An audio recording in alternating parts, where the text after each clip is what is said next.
Firman Tuhan, Bilangan 15 ayat 1 sampai 41, demikian firman Tuhan. Tuhan berfirman kepada Musa, berbicaralah kepada orang Israel dan katakanlah kepada mereka, apabila kamu masuk ke negeri yang akan kuberikan kepadamu menjadi tempat kediamanmu, dan kamu hendak mempersembahkan korban api-apian bagi Tuhan dari lembu sapi atau kambing domba, baik korban bakaran atau korban sembelihan, baik untuk membayar suatu nazar khusus, atau sebagai persembahan sukarela, atau pada waktu perayaan-perayaanmu, dan dengan demikian menyediakan bau yang menyenangkan bagi Tuhan, maka orang yang mempersembahkan persembahan itu kepada Tuhan haruslah mempersembahkan sebagai korban sajian 1/10 eva tepung yang terbaik, diolah dengan 1/4 hin minyak. Dan beserta korban bakaran atau korban sembelihan itu, engkau harus juga mempersembahkan 1/4 hin anggur sebagai korban curahan untuk setiap ekor domba yang dipersembahkan. Tetapi jikalau persembahanmu itu seekor domba jantan, engkau harus mempersembahkan sebagai korban sajian 2/10 eva tepung yang terbaik, diolah dengan 1/3 hin minyak. Dan sebagai korban curahan, haruslah kau persembahkan 1/3 hin anggur, menjadi bau yang menyenangkan bagi Tuhan. Dan apabila engkau mengolah seekor lembu sebagai korban bakaran atau sebagai korban sembelihan, baik untuk membayar suatu nazar khusus maupun sebagai korban keselamatan bagi Tuhan, maka beserta lembu itu haruslah dipersembahkan sebagai korban sajian 3/10 eva tepung yang terbaik, diolah dengan 1/2 hin minyak. Dan sebagai korban curahan haruslah kau persembahkan 1/2 hin anggur. Itulah korban api-apian yang baunya menyenangkan bagi Tuhan. Demikianlah harus diperbuat untuk setiap ekor lembu dan untuk setiap ekor domba jantan dan untuk setiap ekor domba atau kambing. Berapapun jumlah hewan yang kamu olah, untuk setiap hewan itu harus kamu perbuat demikian juga. Setiap orang Israel asli haruslah berbuat demikian apabila ia mempersembahkan korban api-apian yang baunya menyenangkan bagi Tuhan. Dan apabila seorang asing telah menetap padamu, atau seorang lain yang tinggal di antara kamu, atau di antara keturunanmu kelak, hendak mempersembahkan korban api-apian yang baunya menyenangkan bagi Tuhan, maka seperti yang kamu perbuat, demikianlah harus diperbuatnya. Mengenai jemaat itu, haruslah ada satu ketetapan bagi kamu dan bagi orang asing yang tinggal padamu. Itulah suatu ketetapan untuk selama-lamanya bagi kamu turun-temurun. Kamu dan orang asing haruslah sama di hadapan Tuhan. Satu hukum dan satu peraturan berlaku bagi kamu dan bagi orang asing yang tinggal padamu. Lagi berfirmanlah Tuhan kepada Musa, berbicaralah kepada orang Israel dan katakanlah kepada mereka, apabila kamu masuk ke negeri, kemana kamu akan kubawa, maka apabila kamu makan roti hasil negeri itu, haruslah kamu mempersembahkan persembahan khusus bagi Tuhan. Tepung jelaimu yang mula-mula haruslah kamu persembahkan sebagai persembahan khusus berupa roti bundar, sama seperti persembahan khusus dari hasil tempat pengirikanmu. Demikianlah harus kamu mempersembahkannya. Dari tepung jelaimu yang mula-mula, haruslah kamu menyerahkan persembahan khusus kepada Tuhan, turun-temurun.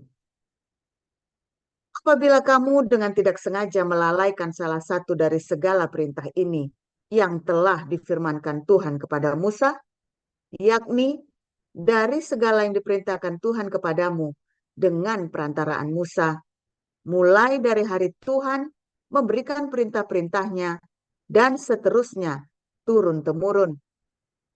Dan apabila hal itu diperbuat di luar pengetahuan umat ini, tidak dengan sengaja, seharuslah segenap umat mengolah seekor lembu jantan muda sebagai korban bakaran, menjadi bau yang menyenangkan bagi Tuhan, serta dengan korban sajiannya dan korban curahannya, sesuai dengan peraturan. Juga seekor kambing jantan sebagai korban penghapus dosa.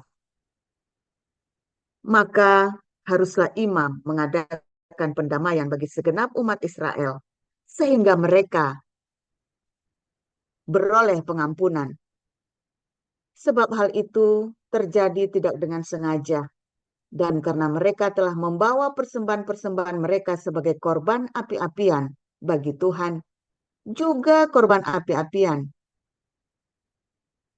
Ulang, juga korban penghapus dosa mereka di hadapan Tuhan, karena hal yang tidak disengaja itu. Segenap umat Israel akan beroleh pengampunan, juga orang asing yang tinggal di tengah-tengahmu, karena hal itu dilakukan oleh seluruh bangsa itu dengan tidak sengaja. Apabila satu orang saja berbuat dosa dengan tidak sengaja, maka haruslah ia mempersembahkan kambing betina berumur setahun sebagai korban penghapus dosa. Dan imam haruslah mengadakan pendamaian di hadapan Tuhan bagi orang yang dengan tidak sengaja berbuat dosa itu, sehingga orang itu beroleh pengampunan karena telah diadakan pendamaian baginya. Baik bagi orang Israel asli maupun bagi orang asing yang tinggal di tengah-tengah kamu, satu hukum saja berlaku bagi mereka berkenaan dengan orang yang berbuat dosa dengan tidak sengaja. Tetapi orang yang berbuat sesuatu dengan sengaja, baik orang Israel asli, baik orang asing, orang itu menjadi penista Tuhan. Ia harus dilenyapkan dari tengah-tengah bangsanya, sebab ia telah memandang hina terhadap firman Tuhan dan merombak perintahnya. Pastilah orang itu dilenyapkan, kesalahannya akan tertimpa atasnya. Ketika orang Israel ada di padang gurun, didapati merekalah seorang yang mengumpulkan kayu api pada hari Sabat. Lalu orang-orang mendapati dia sedang mengumpulkan kayu api itu, menghadapkan dia kepada Musa dan Harun dan segenap umat itu. Orang itu dimasukkan dalam tahanan, oleh karena belum ditentukan apa yang harus dilakukan kepadanya. Lalu berfirmanlah Tuhan kepada Musa, orang itu pastilah dihukum mati. Segenap umat Israel harus melontari dia dengan batu di luar tempat perkemahan. Lalu segenap umat menggiring dia keluar tempat perkemahan. Kemudian dia dilontari dengan batu sehingga ia mati. Seperti yang difirmankan Tuhan kepada Musa. Tuhan berfirman kepada Musa, berbicaralah kepada orang Israel dan katakanlah kepada mereka bahwa mereka harus membuat jumbai-jumbai pada punca baju mereka, turun-temurun. Dan dalam jumbai-jumbai punca itu haruslah dibubuh benang ungu kebiru-biruan.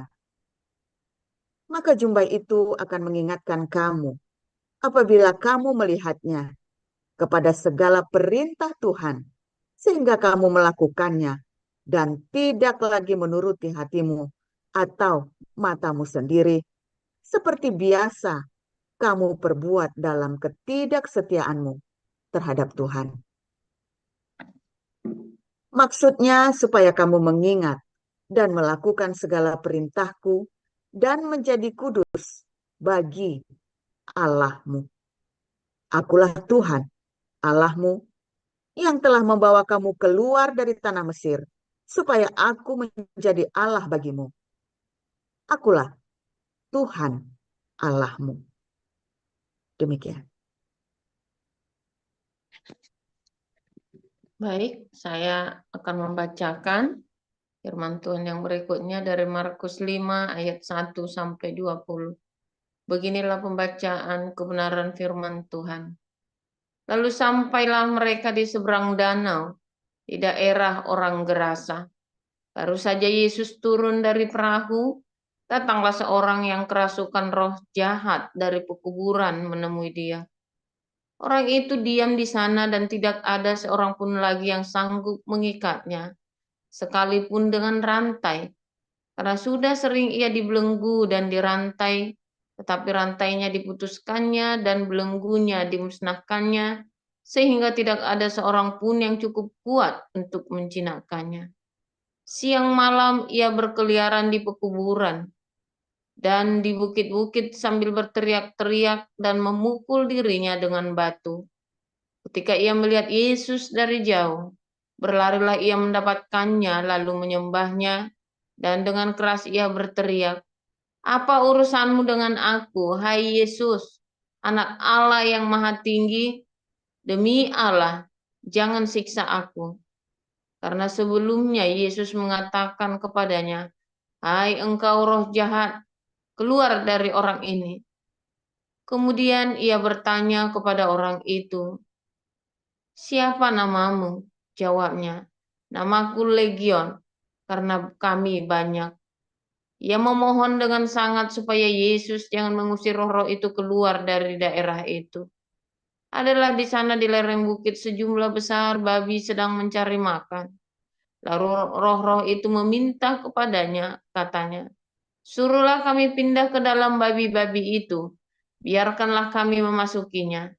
Yesus mengabulkan permintaan mereka. Lalu keluarlah roh-roh jahat itu dan memasuki babi-babi itu. Kawanan babi yang kira-kira 2.000 jumlahnya itu terjun dari tepi jurang ke dalam danau dan mati lemas di dalamnya. Maka larilah penjaga-penjaga babi itu dan menceritakan hal itu di kota dan di kampung-kampung sekitarnya.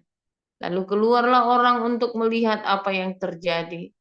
Mereka datang kepada Yesus dan melihat orang yang kerasukan itu duduk, sudah berpakaian dan sudah waras, orang yang tadinya kerasukan legion itu.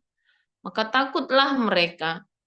Orang-orang yang telah melihat sendiri hal itu menceritakan kepada mereka tentang apa yang telah terjadi atas orang yang kerasukan setan itu dan tentang babi-babi itu.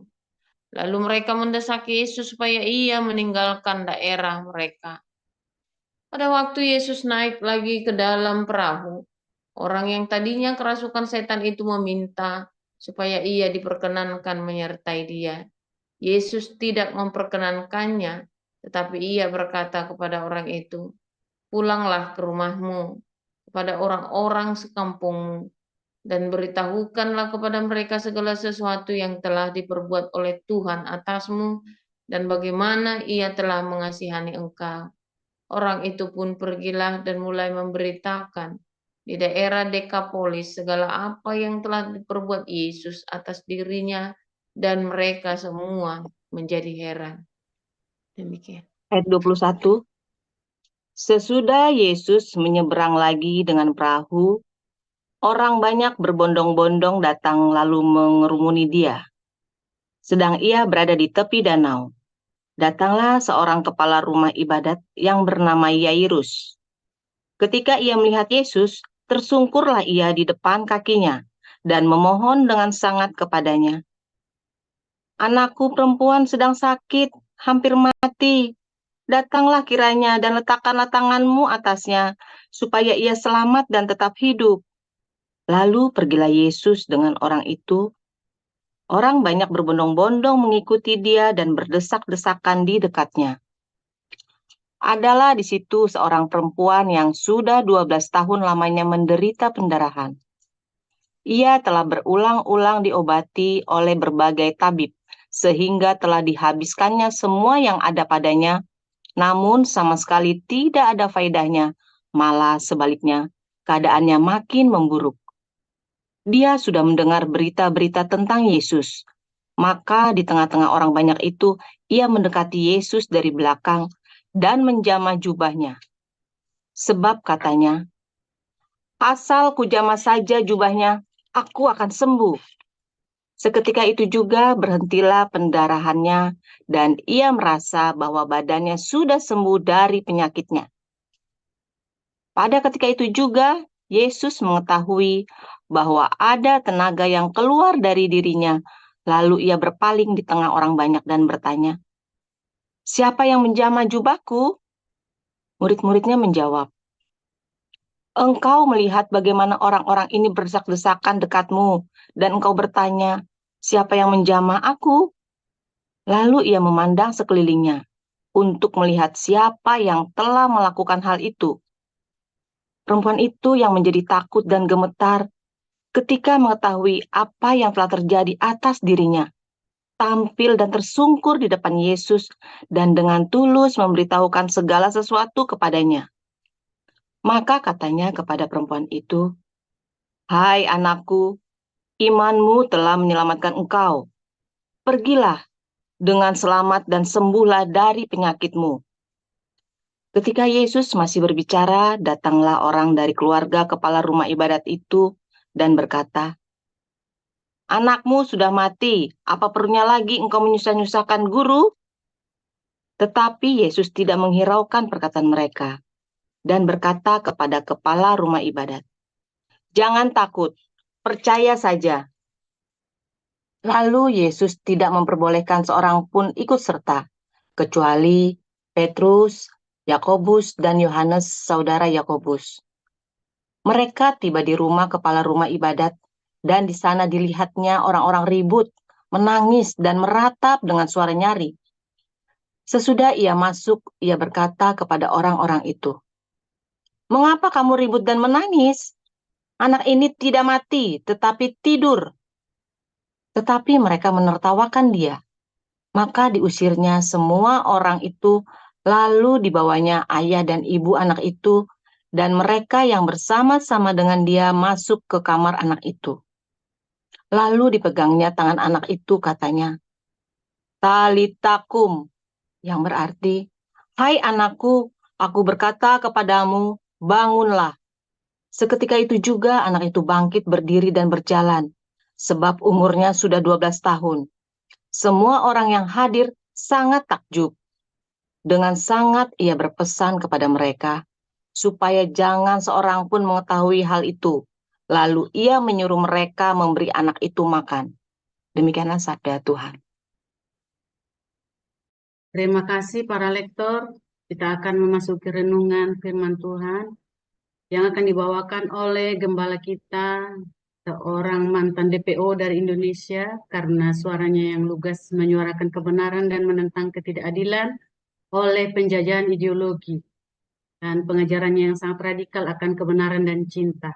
Beliau telah membaptis ratusan orang yang telah bertobat dan dibawa ke jalan yang benar oleh teladan Yesus Kristus. Beliau adalah Pastor Joseph Paul Chang, mahasiswa dari Haifa Universitas. Silakan, Pastor.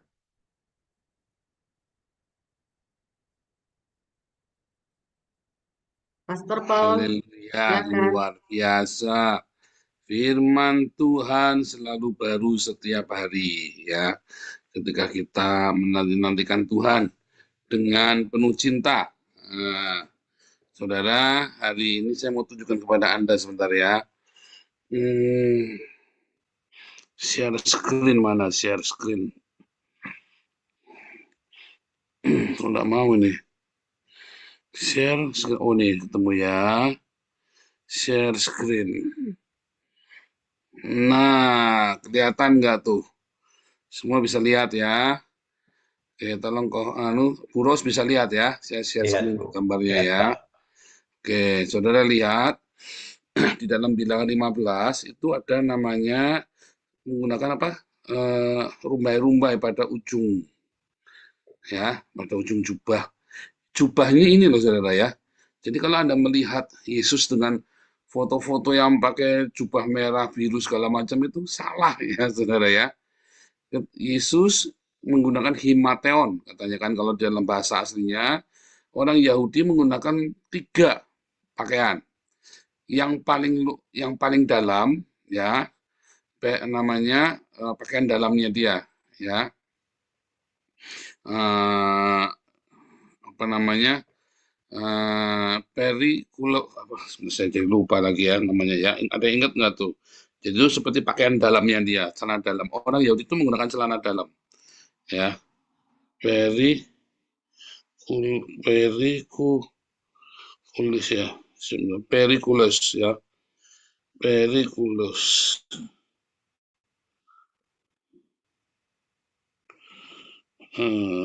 Sebentar ya, namanya pakaian dalam ya, sebentar saya lupa namanya ya. Itu adalah menggunakan celana dalam. Karena seorang imam, terutama ya, apalagi kalau Anda sedang beribadah di dalam bait suci atau dalam kemah suci, Anda naik ke mesbah, kan Anda mesti bersihin, dikerokin tuh, abu-abunya, sisa tulang belulang, apa segala macam itu. Anda tidak boleh memakai celana dalam. Jadi nggak boleh cuma pakai apa namanya, pakai baju katunnya gitu ya, kitona. Ya. Anda nggak boleh cuma pakai kitona tanpa celana dalam. Terus sampai lonceng yang gondal-gandul begitu di atas mesbah itu nggak boleh. Kayak kalau naik gaji itu kan gondal-gandul itu.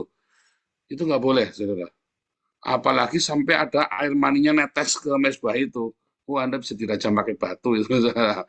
Walaupun ya susah ngeliatnya gimana. Tapi pokoknya nggak boleh aja intinya ya.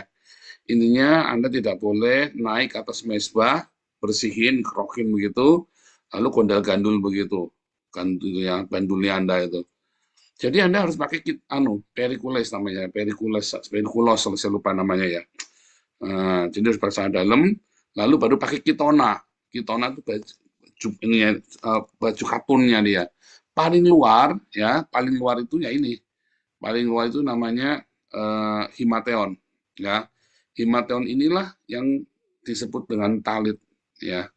Bahasa Ibrani adalah talit. Jadi waktu perempuan yang 12 tahun pendarahan, asal kusuntuh ujung jubahnya, itu adalah tali-talinya ini, itulah ujung jubahnya itu tadi, yang dibilang 15. Semua orang Yahudi itu menggunakan setelan seperti ini. Kalau Anda pergi ke Israel, orang-orang para rabai, pasti seperti ini dia menggunakan settingannya, apalagi kalau di tembok ratapan. Pasti pakai kayak gini settingannya. Jadi bukan seperti yang di Gramedia itu. Jadi kalau Anda melihat gambar Yesus yang di Gramedia, mimpi atau ya, itu cuma mimpi namanya. Ya. Itu salah. Itu Yesus versinya, versi Konsili Nikaya. Tapi yang aslinya seperti ini. Ya, Yesus yang menggunakan talit, himateon. Lalu menggunakan kitona, baju biasa ya. Lalu baju dalamnya, pakaian dalamnya, celana dalamnya itu namanya perikulos itu ya, perikulos ya. Perikulos itu adalah celana dalam. Semua rabai pasti menggunakan perikulos, semua imam harus wajib menggunakan celana dalam, wajib. Ya. Jadi waktu Yesus dicopot himateonnya, dibagi-bagi jubahnya, kemudian kitonanya dilepas, maka Yesus tinggal pakai celana dalam saja. Ya. Tuh, diingat-ingat itu, jangan mau difitnah sama si Menachem Ali atau si orang-orang Islam, Doditan dan segala macam ya. Karena itulah setelan yang dipakai selalu. Udah kalau di kelas-kelas itu selalu saya ajarkan ya tentang setelan pakaian Yesus di kelas menjawab Islam itu ya. Nah, kemudian kita akan membahas talit ini ya, himateon atau talit yang pakai luar tuh ya, yang warna putih dan garis-garis biru itu adalah talit ya. Nah, saudara, perempuan yang pendarahan ini menyentuh ujung jubah Yesus, ya tali-tali itu namanya sit. Dulu pernah diajari tahun kemarin ya. Tahun kemarin pembacaan bilangan juga kita membahas tentang sit. Inti dari sit itu adalah 613, jumlahnya itu adalah 613 hukum yang ada di dalam keluaran imamat bilangan. Ya, yaitu 613 detil atau penjabaran dari 10 hukum Torah. Tetapi 613 ini kan berasal dari 10 hukum Torah. Dan 10 hukum Taurat ini berasal dari satu hukum, yaitu hukum mengasihi. Ya, cintailah. Agape atau ahava dalam bahasa Ibrani, dalam bahasa Yunani-nya agape. Intinya adalah cinta. Inti dari hukum Torah itu, baik yang dikatakan oleh Rabbi Hillel maupun dikatakan oleh Rabbi Akiva, ya, dari Yudaisme, maupun dari Yesus maupun Paulus. Inti dari Torah adalah kasih. Jadi hukum, ya, talit itu lagi cerita tentang kasih. Sit itu adalah tentang aplikasi pelaksanaan dari cinta kasih itu. Jadi ketika perempuan pendarahan ini mengharapkan mujizat, dia sentuh hukumnya, yaitu cinta kasih. Saudara, orang-orang yang penuh dengan cinta kasih, hidupnya akan mengalirkan sebuah kuasa, saudara. Orang-orang yang penuh dengan cinta kasih, hidupnya akan mengalir mujizat dari hidupnya kemana-mana. Apakah mujizat itu selalu batu bisa jadi roti atau air bisa jadi anggur? Bukan itu, saudara. Mujizat yang terbesar adalah bila kita manusia menjadi mujizat bagi sesama kita. Simple, ada orang 7 hari nggak makan, puasa, ya. Aduh, andai kata aku punya uang 100.000 hari ini, aku bisa kasih makan keluarga aku. Ya kan? Dia doa. Tetapi ada orang yang hidupnya berkelimpahan.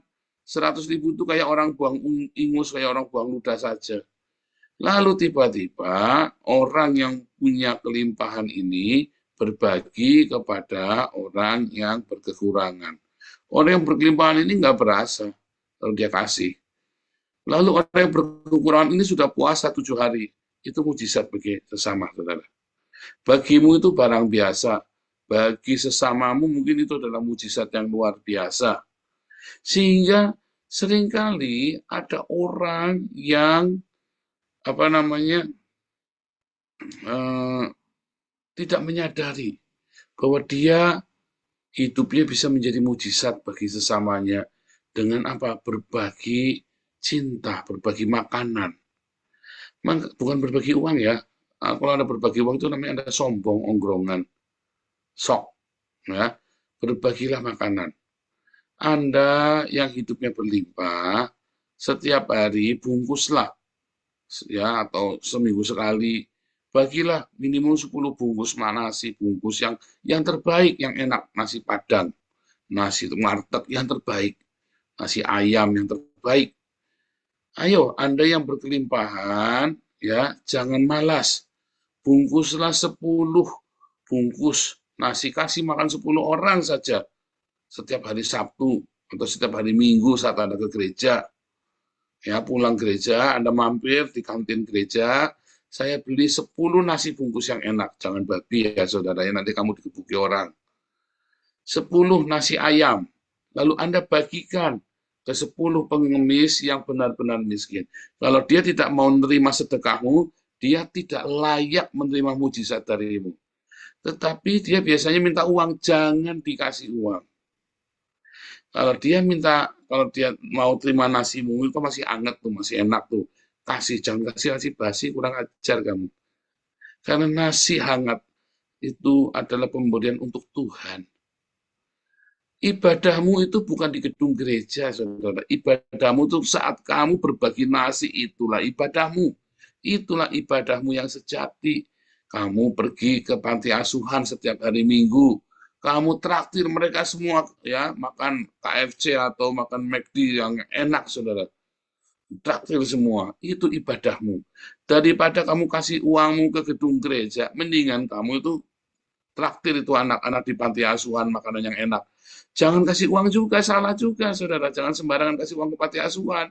Uangnya seringkali nggak nyampe. Uangnya seringkali dipakai sama pengurus, jadi korup. Percaya saya, saudara. Hati-hati. Mendingan Anda langsung datang, kasih beras, datang kasih makanan, ya. Datang, siapa yang belum bayar sekolah di sini? Saya bayarin sekolahnya. Anda datang sekolahnya, didaftar semua yang jelas. Hagios, Embun Pagi punya list, punya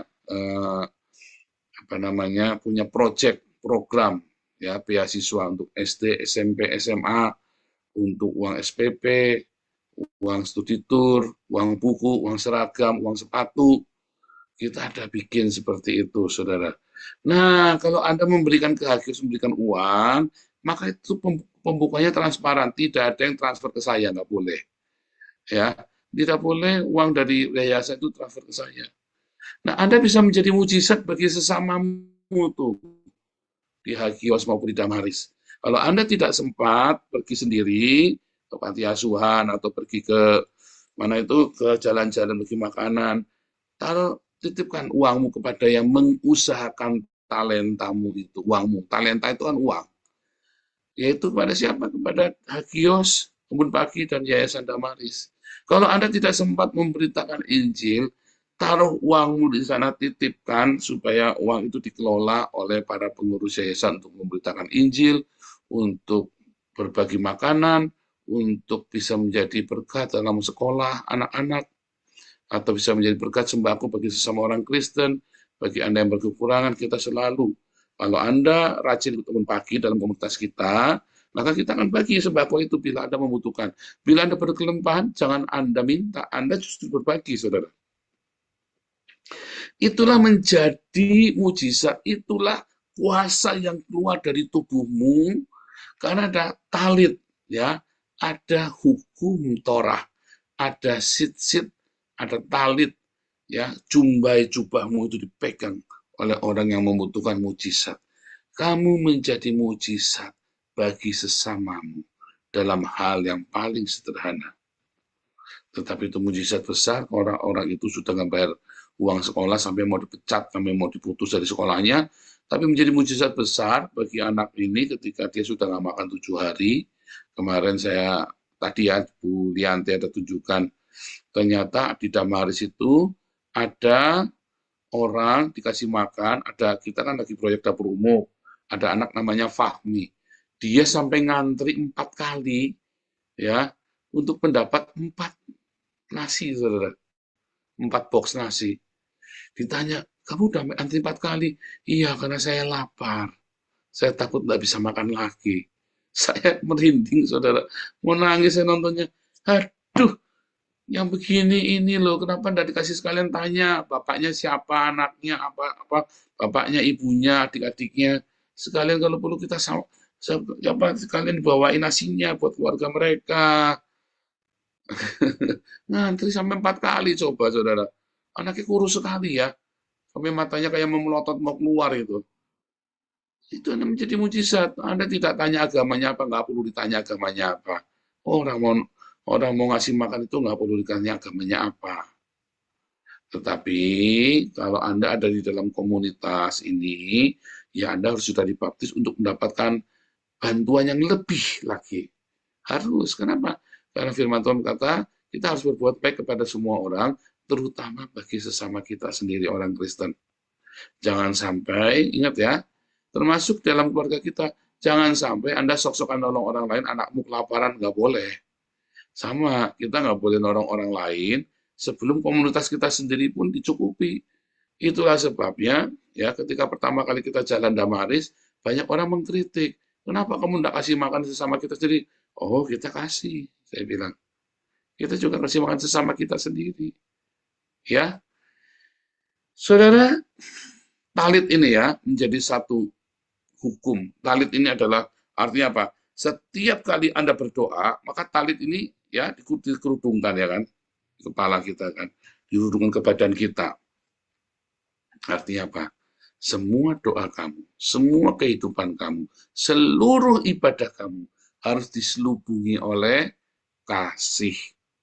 Percuma kamu ibadah jingkrak-jingkrak di gereja, kamu masih jahat, masih kikir.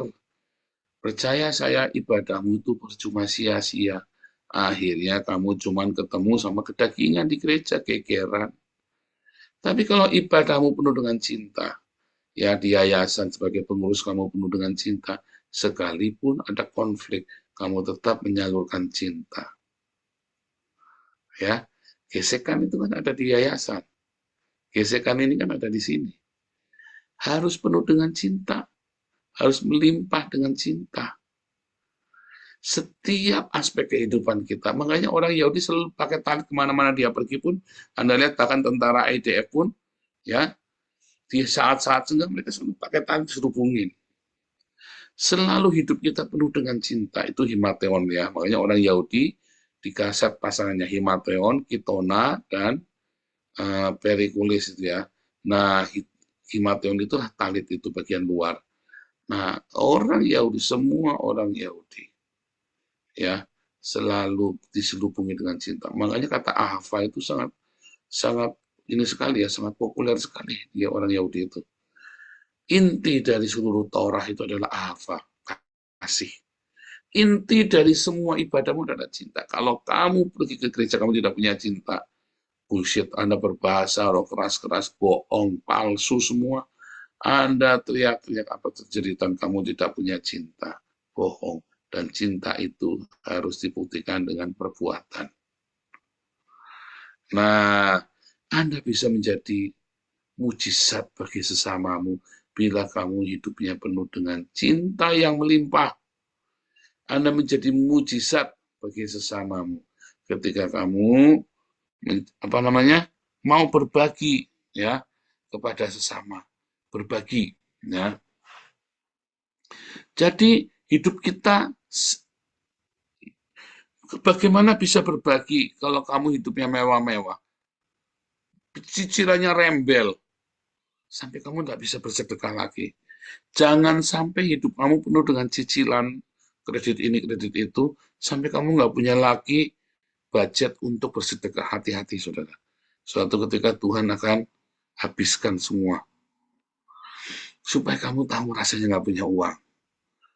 Percaya saya, jangan sampai hidup kamu penuh dengan cicilan-cicilan ini, cicilan itu, sampai kamu nggak bisa bersedekah lagi. Selalu sisakan ya minimum 20% dari penghasilanmu untuk bersedekah. Harus 20%. Mengapa bukan 10%? 10% itu adalah tanda kamu pelit. Yang 10-nya adalah kamu tambahkan lagi. 1/5 itu adalah benih. 1/5. Makanya kalau ada dalam Kejadian, cerita Yusuf dan orang Mesir itu minta benih. Terus Yusuf bilang 1/5 ya. 1/5 kamu harus kembali, akan dipakai untuk benih. Dipakai untuk benih. 1/5 itu adalah benih yang kamu tabur supaya benih itu bertumbuh. 1/10 itu adalah untuk menghindarkan kamu dari cinta akan uang yang berlebihan. Tapi yang kalau 1/5 atau 20% itu adalah benih yang untuk kamu tabur sehingga bertumbuh dan berbuah beratus kali lipat. Jadi minimum 1/5 dari hidupmu ya itu harus kamu berikan untuk bersedekah. Dan kalau bersedekah jangan pernah kasih barang jelek, saudara. Jangan pernah kasih makanan basi, jangan pernah kasih makanan sisa untuk bersedekah. Hati-hati, saudara. Kamu sedang melayani Tuhan. Mereka itu adalah malaikat-malaikat, di mana kamu diberi kesempatan untuk menjamu para malaikat. Ya, jadi jangan kamu bersedekah dengan barang bekas, barang busuk, barang basi, barang yang udah rusak, gembel-gembel. Buang. Berikan yang terbaik ketika kamu bersedekah. Mau kasih baju, jangan kasih udah bolong, kurang ajar kamu. Kasih yang bagus. Ya. Kalau udah melutuk ya dibuang, dibakar saja. Kasih yang bagus. Walaupun bekas tapi masih bagus. Ya. Kalau sudah busuk ya jangan buang saja. Ya. Kalau sepatu udah bolong jangan kasihan orang, buang. Kalau mau ngasih orang itu yang bagus. Jangan kamu hina mentang-mentang kamu ngasih terus kamu memberikan barang yang hina. Jangan, saudara, hati-hati, saudara ya. Kamu sedang memberi buat Tuhan. Beri yang terbaik itu bukan di gereja, saudara. Tapi ketika kamu bersedekah, berikan yang terbaik. Bukan di gedung gereja. Salah kamu konsepnya. Ya, firman Tuhan mengajarkan kita itu bersedekah dan memberi yang terbaik. Bukan memberikan kepada gedung. Tidak ada gedung gereja di zamannya Kisah Para Rasul, saudara. Nggak ada gedung gereja. Adanya bait suci. Tetapi bait suci pun ya, ketika ada perpuluhan itu diberikan kepada orang miskin juga. Jadi kalau gerejamu memaksa kamu masuk perpuluhan, tapi gerejamu tidak berbagi kepada orang miskin, dan jemaat di gereja itu banyak orang miskin, kamu jangan kasih lagi, saudara. Kamu sedang ditipu sama pendetanya. Serius. Jadi lebih baik ya kamu berikan sendiri. Pendetanya kasihannya biar lapar, ya udah nggak usah jadi pendeta, suruh jadi tukang kebun, apa jadi petani, apa jadi gembel. Serius, saudara. Kasihan, Pak, ya enggak kasihan. Enggak bekerja jangan makan.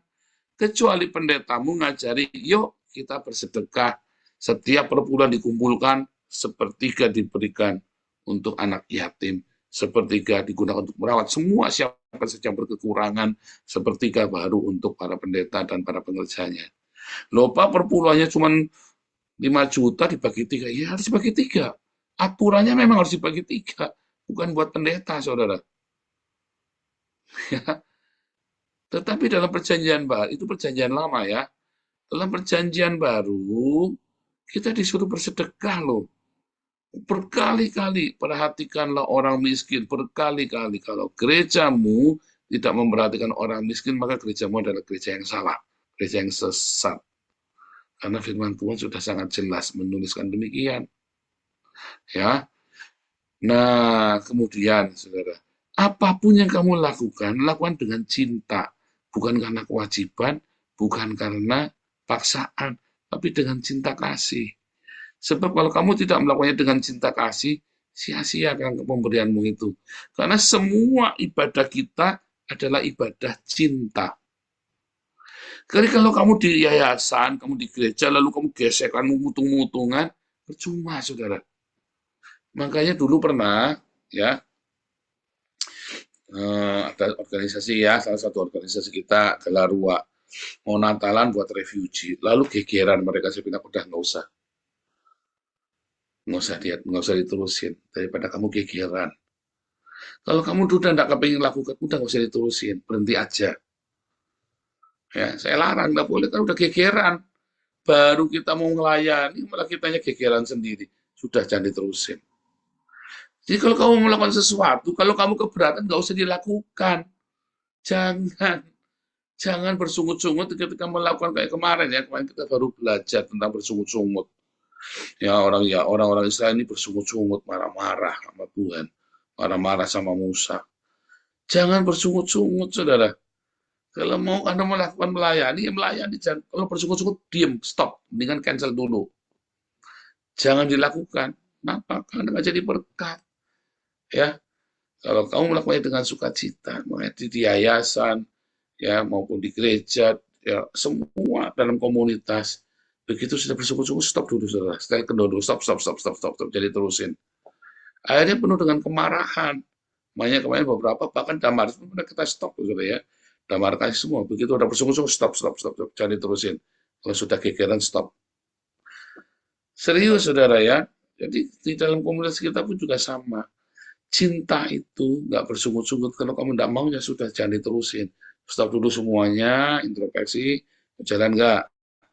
Nggak. Ya udah, usah jalan. Mau jalan, ayo, sukacita. Gitu, saudara ya. Nah, itulah hukumnya ketika kita beribadah. Harus ada cinta. Ucapan syukur yang mengalir keluar. Bukan karena paksaan, tapi karena kamu punya cinta. Coba kalau ibadah kamu dipaksa, perpuluhan, bayar sedekah pun dipaksa, ya nggak berkat, saudara. Kamu ngeluh, ngoceh-ngoceh, nggak berkat. Orang udah kerja, wah, nggak usah ngasih, saudara. Nggak usah ngasih. Nggak berkat. Tapi kalau kamu senang, nah aku mau, ya, cinta itu, sedekahmu itu adalah bentuk dari kamu lahir baru.